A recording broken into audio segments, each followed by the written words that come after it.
Have you ever prayed a prayer and it seems like as soon as you pray it, everything starts going backwards? I have noticed this so often in my own life. Like, you'll pray over your finances and then your car will break down. Or you'll pray over that lost loved one and then the next thing you know, they're doing something extremely insane and sinful. And it seems like they're going in the complete opposite direction. And it's almost like, God, what are you doing? Like, I prayed. It's supposed to get better. But I've been reading in the Old Testament about poor Moses.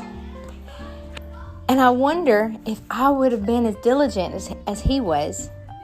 Because if you read the story, when Moses goes back to Egypt to lead the people out, God tells him, go before Pharaoh. Tell him to let my people go. But I'm going to harden his heart so I can show him my miraculous work. All right, that might have worked for the first time. But then the Israelites got mad at Moses because things started getting hard for them. The Egyptians were not giving them straw to make their brick anymore, and they were beating them, and it was really bad. So now the Israelites were like, Moses, you shouldn't have said anything. Why did you even come back? And so the church people are turning against him. God's people are. And God tells him, no, go back before Moses again and tell him to let my people go. But Moses, he's not going to do it. I'm going to harden his heart so my glory can be revealed. And Moses did. He did it through all the plagues. And until the very last one, when God said, look, I'm going to take the firstborn and then you're going to be released. He's going to turn y'all loose and let y'all go. And I'm sure Moses was like, finally, after all of these plagues and all these times and all these people getting mad at me. But the people still had enough respect for Moses that they obeyed him because they'd seen the mighty hand of God. And then they get loose. Pharaoh sends them out in a hurry, tells them to get. They leave. And I bet Moses was rejoicing, yes, finally, the things that I have been trying to work towards is finally coming to pass. And then lo and behold, they look behind them and Pharaoh's army is hot on their heels, coming to kill them and bring them back. It is a wonder that he didn't get discouraged and throw his staff down and say, okay, look, God, now I prayed. You told me to do this. I did what you told me to do. And then you made everything go backwards and everybody hated me. And it seemed like nothing was going right.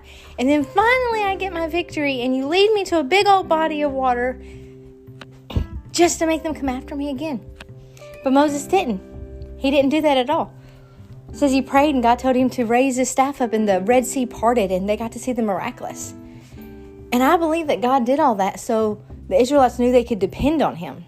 Now, it didn't work so well all the time because they were moaners and groaners and complainers, but it worked for Moses. Moses was able to lead them across the Red Sea. He was able to smack a rock when God told him to get water. He was able to believe God for the miraculous because he'd seen the miraculous. So I wonder sometimes if when my prayers seem like they're going backwards, when I pray that prayer of faith and I'm like, it's going to happen, and then it seems like it's going 180 miles in the wrong direction, I wonder if that's not God saying, okay, I'm setting this up so I can show my glory. Because if I did it now, it wouldn't be such of a great deal. But just give me time, because when I get done, I want people to know that Jesus has stepped on the scene and he's done a work. And it's complete and it's good and it's finished. Because once they crossed that Red Sea, them Egyptians that were after them drowned in the Red Sea. It was finished. They weren't coming after them anymore. That was accomplished. It was done. So if you're praying that prayer today, if you're praying a prayer for that lost loved one, or you're praying a prayer over a situation in your life, I know I prayed this prayer a million times over my healing. Don't lose the faith. Just rejoice and thank God. And when he tells you to do that next thing, don't hesitate. Just do it in faith, knowing and believing that he is going to accomplish all that he set out to accomplish, that he is doing a work and that he will not stop until it's finished. And he sees more than we see. And his ultimate goal is to get him the glory, to destroy our enemies, and to bring lost souls to him. So keep praying that prayer even when it seems like it's going backwards. Be a Moses when everybody turns against you. When everything's falling apart around you. You just keep praying and pushing through. Because I promise you, God is up to something amazing.